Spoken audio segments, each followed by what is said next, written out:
the man said. Brant nodded. "I swear, I won't say anything to anyone.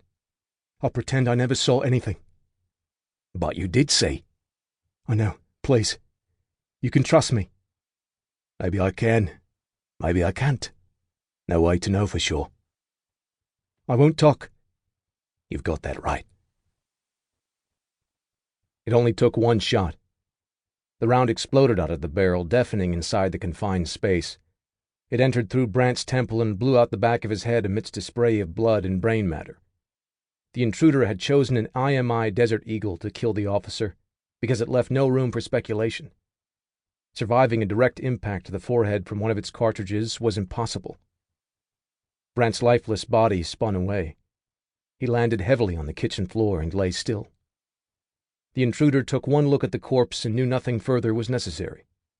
He tucked the handgun away, then shrunk back into the shadows. He had no time to linger. He would get his men to dispose of the body later. There was work to be done. Chapter 1. Just a few short miles away, Jason King took a single glance around the country town bar. He saw 5 men. After a beat of observation, he concluded that 3 were inebriated locals, and 2 were workers temporarily residing in the countryside. He had spent 32 minutes sitting at the thick oak countertop of the bar. Timing the duration he spent in one place was something instinctive, ingrained into his subconscious from past experiences. "Can I get you another round, bud?" the bartender said, motioning to King's empty glass. He was a burly man with a beard that fell past his neck and thick long hair tied back into a bun. His heavy-duty clothes reeked of beer and tobacco. He was no threat. "Sure." The man took King's glass and placed it under the tap. A stream of ale ran into the bottom, creating a thin layer of froth as the glass filled to the brim. It was his second glass, and he couldn't help but admit it was good. He took the time the bartender spent on the refill to shoot another look at his surroundings. One could never be too careful. Nothing had changed. A roaring log fire on the far wall cast a pale orange glow over the room. Wooden tables covered most of the floor space, each cut from the trunk of a single tree and polished and smoothed to perfection, adding to the gritty outback feel of the decor. The 3 locals sat together in the far corner near the fire. Giant mugs of beer rested on their table, each at various stages of completion. They talked loudly, cackling at each other's comments. The pair of workers were still dressed in their high-visibility vests. Both their outfits were covered in dried concrete stains, and their faces sported the weary expression of laborers finally resting after a long day's work.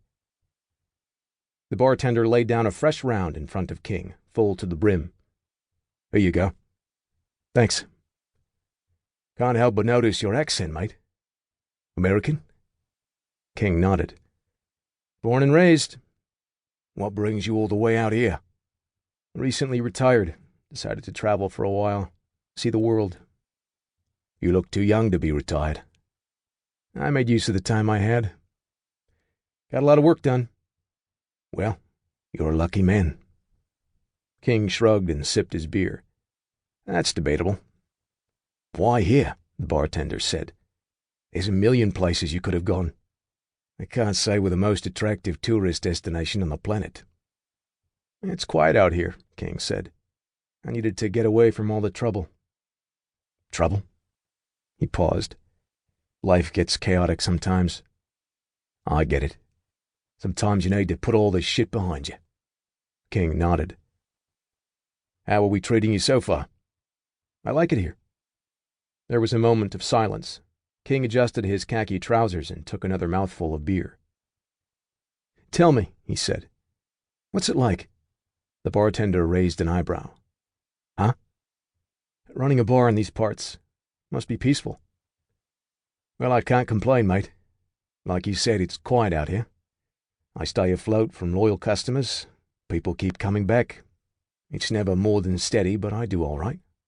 I don't need to pay to have a drink. It's the little things you take pleasure in." He paused, surveying the room, quietly proud. "Sorry, I'm rambling."